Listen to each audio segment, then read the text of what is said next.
నమస్తే BCN news కి స్వాగతం. నా పేరు నీలిమ. ముందుగా ముఖ్యాంశాలు. విజయవాడలో ఎన్టీఆర్ ట్రస్ట్ ఆధ్వర్యంలో మ్యూజికల్ నైట్. ఎన్టీఆర్ ఎంత మొండిఘటమో భువనేశ్వరి కూడా అంతే మొండిఘటమని చంద్రబాబు చమత్కారం.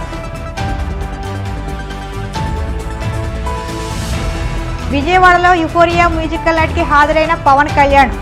ఎన్టీఆర్ ట్రస్ట్ కు 50 లక్షల భారీ విరాళం ప్రకటించిన సేనాని.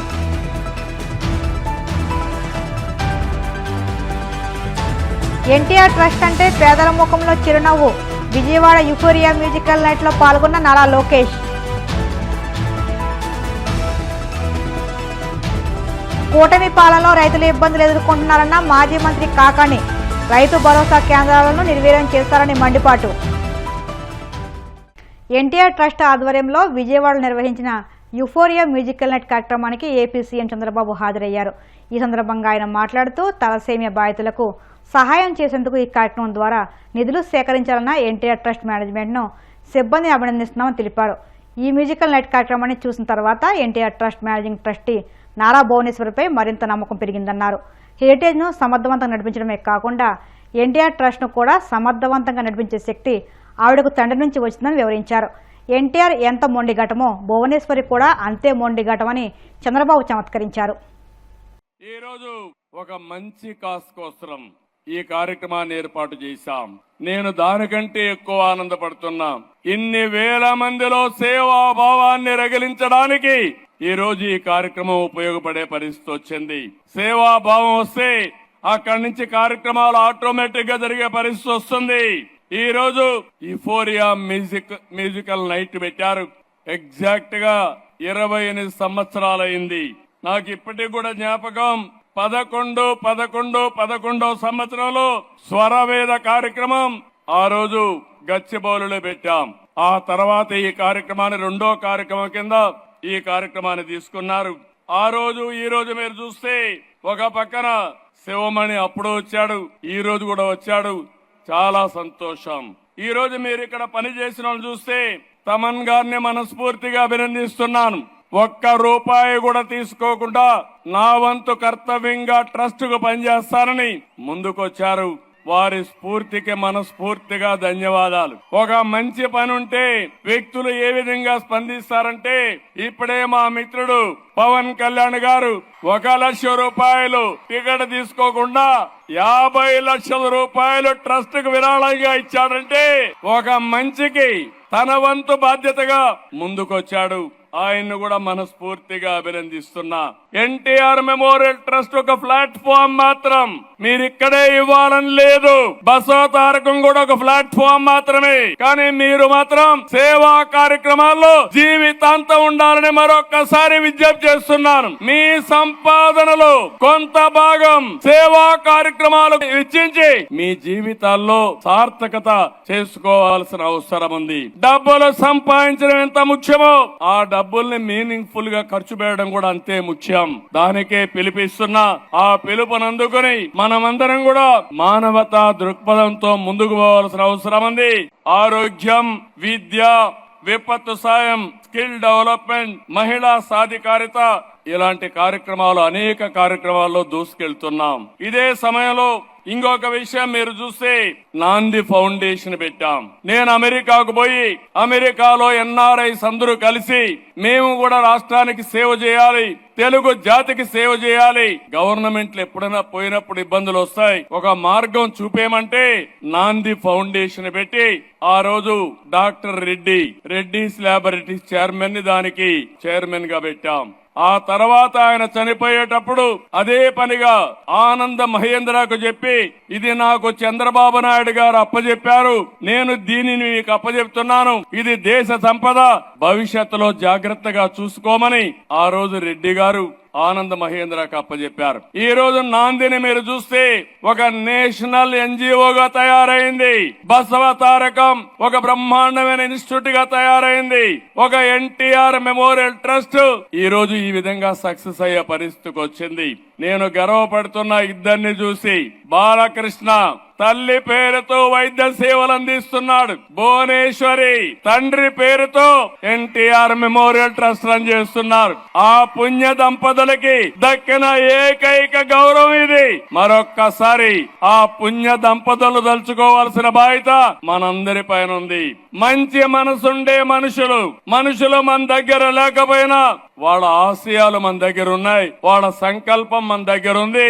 అటు బసవ తారకం క్యాన్సర్ హాస్పిటల్ గాని, ఇటు ఎన్టీఆర్ మెమోరియల్ ట్రస్ట్ గాని శాశ్వతంగా ఉంటాయి. తెలుగు జాతి ఉన్నంత వరకు తెలుగు జాతికి పనిచేస్తాయని కూడా విజ్ఞప్తి చేస్తున్నా. విజయవాడలో ఎన్టీఆర్ ట్రస్ట్ నిర్వహించిన భారీ మ్యూజికల్ నైట్ కు AP deputy CM Pawan Kalyan హాజరయ్యారు. ఈ సందర్భంగా ఆయన మాట్లాడుతూ టికెట్ కొనకుండా రావడం గిల్టీగా అనిపిస్తుందని, అందుకే తన వంతుగా తలసేమియా బాధితుల సహాయార్థం ఎన్టీఆర్ ట్రస్ట్కు 50 లక్షల రూపాయలు విరాళం ప్రకటిస్తున్నామని తెలిపారు. తన దగ్గరికి కూడా కొందరు బాధితులు వస్తుంటారని, అలాంటి వారికి సాయం చేయాలని ముఖ్యమంత్రి కార్యాలయానికి లేఖ రాస్తే ఆయన స్పందన అద్భుతంగా ఉంటుందని తెలిపారు. బాలకృష్ణ మాట్లాడుతూ సమాజమే దేవాలయం, ప్రజలే దేవుళ్ళు అనే తన తండ్రి ఎన్టీఆర్ ఆశయ సాధనకు కట్టుబడి ఉన్నామన్నారు. మన తలసేమియా పేషెంట్స్ కోసం నేను కూడా ప్రత్యేకించి ఈ రోజున ఎన్టీఆర్ ట్రస్ట్కి ఈ మధ్యన ఎక్కువ డబ్బులు ఖర్చు అయిపోయినాయి కాబట్టి ఒక 50 లక్షలు విరాళం ఈరోజు నేను మేడం భువనేశ్వర్ గారిని అడిగాను. మా వాళ్ళ చేత అడిగిస్తే టికెట్ కొందామంటే 1500 రూపాయలు పెట్టి అక్కర్లేదు, మీరు కొనక్కర్లేదు అంటే, నాకు మీరందరూ డబ్బులతో కొనొచ్చారు, నేను కూడా డబ్బులతో కాకుండా ఉట్టినే వస్తే చాలా గిల్టీగా అనిపించింది.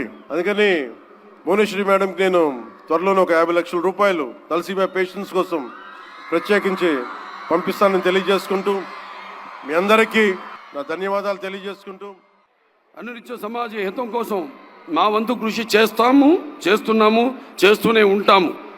మన NTR memorial trust, NTR blood bank, NTR విద్యాలయాలు కానివ్వండి, లేదా మన బసవతారకం క్యాన్సర్ ఆసుపత్రి కానివ్వండి, ఇలా ఎన్నో రకాలుగా మా వంతు సేవలు అందిస్తున్నామని చెప్పడానికి ఎంతో గర్విస్తున్నాను. తలసేమియా బాధిత పిల్లల కోసం ఎన్టీఆర్ ట్రస్ట్ ఆధ్వర్యంలో నిర్వహిస్తున్న ఈ అద్భుతమైన కార్యక్రమంలో పాల్గొనేందుకు నిజంగా నాకు చాలా గర్వంగా ఉంది. సమాజంలో తలసేమియా అనే ప్రాణాంతక రక్త వ్యాధితో పోరాడుతున్న చిన్నారులకు ఉచిత మెరుగైన వైద్యం అందించేందుకు ఎన్టీఆర్ తలసేమియా కేర్ సెంటర్ చేస్తున్న సేవల గురించి మనందరికీ తెలిసిందే. తలసేమియా అనేది చెప్పారు ఇందాక, ఆ టెక్నికల్ టర్మ్స్ అన్ని, అది జన్యుపరమైన రక్త వ్యాధిని, దీనివల్ల శరీరంలో ఆరోగ్యకరమైన ఎర్ర రక్త కణాలు ఉత్పత్తి కావు. ఈ ఎర్ర రక్త కణాలు మన శరీరంలోని కణజాలకు ఆక్సిజన్ను అందిస్తాయి. ఈ ఎర్ర కణాలను ఉత్పత్తి కాని ఫలితంగా ఈ వ్యాధిగ్రస్తులు తీవ్రమైన అలసట, అలాగే ఎదుగుదలలో అంతరాయం, ఎముకల సమస్యలతో బాధ పడాల్సి వస్తుంది. మరియు జీవితాంతం రక్త మార్పిడికి పై ఆధారపడాల్సిన పరిస్థితి వస్తుంది. భారతదేశంలో తలసేమియా వ్యాధితో బాధపడుతున్న చిన్నారుల సంఖ్య ప్రపంచంలోనే అత్యధికం. సుమారు 10,000 నుంచి 15,000 చిన్నారులు ప్రతి ఏడాది తలసేమియాతో జన్మిస్తున్నారు. హైదరాబాద్లో సుమారుగా 3,500 మంది చిన్నారులు ఈ వ్యాధితో పోరాడుతున్నారు. ఈ చిన్నారుల ప్రతి 15-20 రోజులకు ఒకసారి రక్త మార్పిడి చేయించుకోవాల్సిన అవసరం ఉంటుంది. ఒక రక్త మార్పిడి ఖర్చు 12,000 నుంచి 14,000 వరకు. దీనికి తోడు రెగ్యులర్ రక్త మార్పిడి వల్ల ఐరన్ లోడ్ సమస్య వస్తుంది. ఈ సేవలను మరింత విస్తరించేందుకు ప్రస్తుతం 8 పడకలతో ఉన్న హైదరాబాద్ ఎన్టీఆర్ తలసేమియా కేర్ సెంటర్ను 25 పడకలకు పెంచుతున్నారు. అదేవిధంగా ఆంధ్రప్రదేశ్ రాజధాని అమరావతిలో మరో తలసేమియా కేర్ సెంటర్ ప్రారంభించేందుకు చర్యలు చేపడుతున్నారు. రాబోయే రోజుల్లో మరిన్ని సెంటర్లు ప్రారంభించేందుకు ప్రయత్నాలు జరుగుతున్నాయి.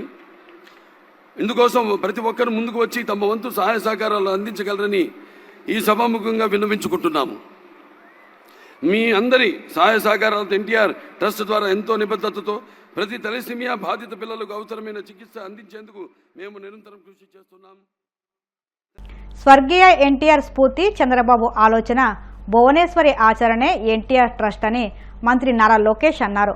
ఎన్టీఆర్ ట్రస్ట్ 28వ వార్షికోత్సవం సందర్భంగా తలసేమియా బాధితుల కోసం విజయవాడ ఇందిరాగాంధీ స్టేడియంలో నిర్వహించిన యుఫోరియా మ్యూజికల్ నైట్లో ఆయన పాల్గొని మాట్లాడారు. తలసేమియా బాధితులకు సహాయం చేయడానికి ముందుకు వచ్చిన అందరికీ శిరస్సు వంచి నమస్కరిస్తున్నారని తెలిపారు. మీరు ఇచ్చిన ప్రతి రూపాయి ఒక ప్రాణాన్ని కాపాడుతుందని తెలిపారు. విద్య, వైద్యం, స్వయం ఉపాధి, సురక్షిత త్రాగునీరు ఇలా అనేక సేవా కార్యక్రమాలు చేస్తూ ఎన్టీఆర్ ట్రస్ట్ తెలుగు ప్రజల మనసును గెలుచుకుందన్నారు.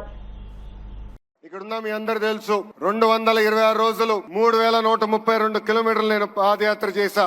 ఆ యువగలం పాదయాత్రలో అడుగడుగున ఎన్టీఆర్ ట్రస్ట్ చేసిన కార్యక్రమాలు కానివ్వండి, లేదంటే ఎన్టీఆర్ ట్రస్ట్ వల్ల బాగుపడిన పిల్లలు నన్ను స్వయంగా కలిశారు. దాంట్లో మీకు కొన్ని ఉదాహరణలు నేను ఇవ్వాలి. అనంతపూర్ జిల్లాలో శ్రావణి అని ఒక చెల్లి నన్ను కలిసింది. మధ్యాహ్నం లంచ్ కోసం బ్రేక్ అయినప్పుడు ఆమె వచ్చి నన్ను కలిసి ఆమె బాధ నాకు వ్యక్తం చేసింది. చిన్న వయసులో నాకు అవగాహన ఉన్నంత వరకు 2005-2006లో వాళ్ళ తండ్రి తగరగుంట ప్రభాకర్ గారు పిల్లలందరూ, అంటే ఆయనకి దాదాపు 6 పిల్లలుంటే వాళ్ళందరినీ ఒక సలూన్ కి తీసుకెళ్లి హెయిర్ కట్ అయిన తర్వాత తిరిగి ఇంటికి వెళ్తుంటే ఆనాటి పాలకులు ఈ చిన్నారు ముందల ఆ ప్రభాకర్ ని చంపేస్తాం జరిగింది. మా చెల్లమ్మ శ్రావణి ముందల ఆ ప్రభాకర్ ని చంపేస్తాం జరిగింది. ఆనాటి ప్రతిపక్ష నేతగా ఉన్న చంద్రబాబు నాయుడు గారు ఆ 6 బిడ్డల్ని నా సొంత అక్క చెల్లెల్లాగా చాకి వాళ్ళందరినీ ఈ రోజు ప్రయోజకులుగా మార్చడం జరిగింది. శ్రావణితో పాటు ఆమెకున్న అక్కలు గాని అన్నలు ఈ రోజు బెంగళూరులో గాని, హైదరాబాద్ లో గాని, చెన్నైలో గాని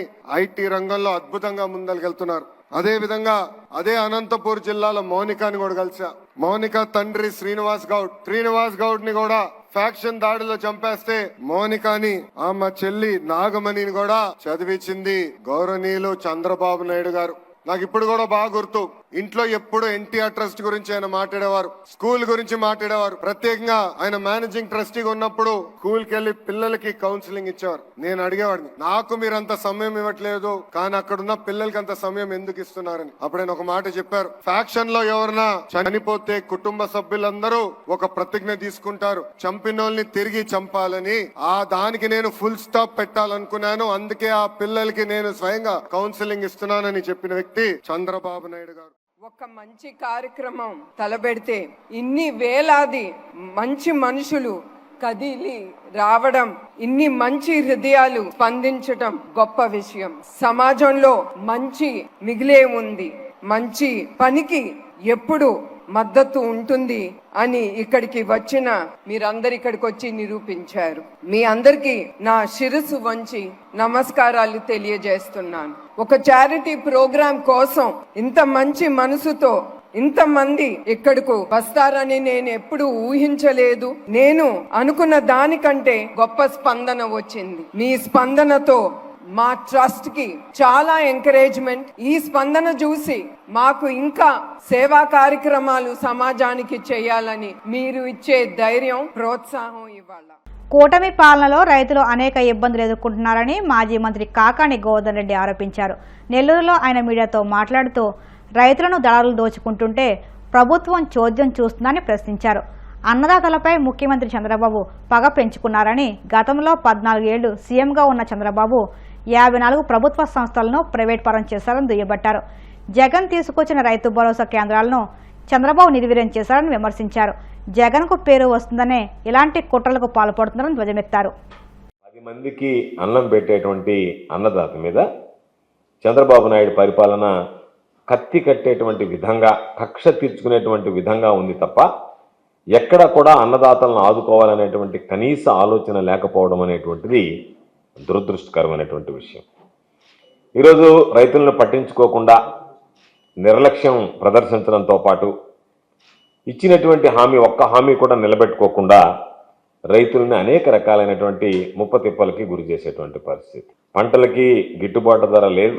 అన్ని విధాల రైతులకు సంబంధించి చంద్రబాబు అన్నదాతల మీద వివక్ష. గతంలో ప్రతి ఒక్కటి రైతు భరోసా కేంద్రాల ద్వారానే సరఫరా చేసేటువంటి పరిస్థితి ఉండేది. ఈరోజు వాటిని నిర్వీర్యం చేస్తూ విత్తనాలకి ఎత్తలబడుతున్నారు. పురుగు మందులు కావాలన్నా, ఎరువులు కావాలన్నా అనేక రకాలైనటువంటి ఇబ్బందులు పడుతున్నారు. ఆర్బీకేకి సంబంధించినటువంటి వ్యవస్థ ఆగిపోవడంతో పూర్తిగా దానికి సంబంధించి రైతులకి అగచాట్లు తప్పేటువంటి పరిస్థితి లేదు. రాష్ట్ర ప్రభుత్వం కూడా ఈరోజు దాని మీద వివరణ ఇవ్వడం జరిగింది. మేము ఈరోజు దానికి సంబంధించి రేషనలైజ్ చేస్తున్నాం కాబట్టి రైతు భరోసా కేంద్రాలను క్లబ్ చేస్తున్నాం, క్లస్టర్ వైజ్ వాటిని అరేంజ్ చేస్తున్నాం అని చెప్పంటే దాని ఉద్దేశం చెప్పకనే చెప్తున్నది రైతు భరోసా కేంద్రాలను ఎత్తేస్తున్నాం, నిర్వీర్యం చేస్తున్నాం అనేటువంటిది. రైతులకు సంబంధించి ఈరోజు చంద్రబాబు ప్రభుత్వం వచ్చిన తర్వాత గిట్టుబాటు ధర ఇవ్వలేకపోయింది. గతంలో రైతు భరోసా కేంద్రాల ద్వారానే కొనుగోలు చేసేటువంటి పరిస్థితి ఉండేది. సులభతరంగా ఆ రోజు రైతులకు సంబంధించి ఈ ధాన్యాన్ని కానీ ఉన్నటువంటి పంటలను కానీ సేకరించేటువంటి ప్రక్రియ ఉండేది. ఈరోజు ఉదాహరణకి నెల్లూరు జిల్లాకు సంబంధించి లేట్ ఖరీఫ్ ఈ సీజన్లో ఇప్పుడిప్పుడే ధాన్యానికి సంబంధించినటువంటి కోతలు ప్రారంభమయ్యాయి. 2-3 రోజులుగా కోతలు ప్రారంభమయ్యాయి. బహుశా రాబోయేటువంటి రోజుల్లో అవి కాస్త ఉధృతంగా వెళ్ళేటువంటి పరిస్థితి ఏర్పడుతుంది. ఈరోజు దానికి సంబంధించి ఒక్కసారి చూస్తే ఎంత దారుణమైనటువంటి పరిస్థితులు ఉన్నాయంటే, ఒక పక్క దిగుబడి తగ్గిపోయింది. దాదాపుగా మనం 850 కేజీలని పుట్టి అని పిలుస్తాం. నెల్లూరులో పుట్టి లెక్కన ధాన్యాన్ని అమ్మకాలు చేస్తారు. అటువంటి ఆ పుట్టికి సంబంధించినటువంటి దాంట్లో సాధారణంగా 4 పుట్లు దిగుబడి వచ్చేటువంటిది 4.5 కూడా అయ్యేటువంటి పరిస్థితి నెల్లూరు జిల్లాకు సంబంధించి. అటువంటిది 2.5 పుట్లకి పడిపోయింది ఈరోజు పాపం. అంటే రైతులకి దీనమైనటువంటి దారుణమైనటువంటి పరిస్థితిలోకి చేరుకున్నారు. గతంలో ఇదే సీజన్లో వైఎస్ఆర్ కాంగ్రెస్ పార్టీ ప్రభుత్వం అధికారంలో ఉంది. పుట్టి ధాన్యం నెల్లూరులో 25,000 రూపాయలు గతంలో అమ్మితే ఈరోజు ప్రారంభంలోనే 15,000 నుంచి 16,000 రూపాయలకు అమ్ముతుంది. అంటే దాదాపుగా రైతుకి సంబంధించినటువంటి దాంట్లో ఎకరాకి 4 పుట్లు లెక్కేసుకుంటే గతంలో 1.5 పుట్టి ధాన్యం పోయింది. అంటే దాదాపుగా 1,00,000 రూపాయలు గత ప్రభుత్వంలో ఎకరా మీద వస్తే ఈరోజు రైతుకి 40,000 రూపాయలు చేతికి వచ్చేటువంటి పరిస్థితి ఏర్పడింది. అంటే ఎంత దారుణంగా రైతు ఈ ధాన్యానికి సంబంధించి ఒక్క నెల్లూరు జిల్లాలోనే నష్టపోతున్నాడు అనేటువంటిది ప్రత్యేకంగా చూడాల్సినటువంటి పరిస్థితి. దాని మీద సమీక్షలు ఏం జరగలేదు. జాయింట్ కలెక్టర్ గారు ఏదో ఒక రోజు పెట్టి 300 ధాన్యం కొనుగోలు కేంద్రాలు ఏర్పాటు చేశామని చెప్పారు. ఎక్కడ ధాన్యం కొనుగోలు కేంద్రాలు ఏర్పాటు చేశారు? ఏ విధంగా మీరు ధాన్యం కొనుగోలు కేంద్రాలు ఏర్పాటు చేశారు? దానికి సంబంధించి మీ దగ్గర ఉన్నటువంటి వ్యవస్థలేమి? ఏమీ లేవు. 300 ధాన్యం కొనుగోలు కేంద్రాలు ఏర్పాటు చేస్తున్నాం అని చెప్పి పేపర్ మీద ఇచ్చి చంద్రబాబు నాయుడు ఏ విధంగా అయితే సెక్రటేరియట్లో కూర్చొని అంత బ్రహ్మాండంగా ఉందంటాడో అదే స్థాయిలో జిల్లా కలెక్టరేట్లు కూడా తయారైపోయాయి. జాయింట్ కలెక్టర్ గారు 300 ధాన్యం కొనుగోలు కేంద్రాలు ఇచ్చామని చెప్పాడు. ఆ 300 ధాన్యం కొనుగోలు కేంద్రాలు ఎక్కడ పెట్టారు? వాళ్ళకి సంబంధించి ఎన్ని గన్నీ బ్యాగులు ఇచ్చారు?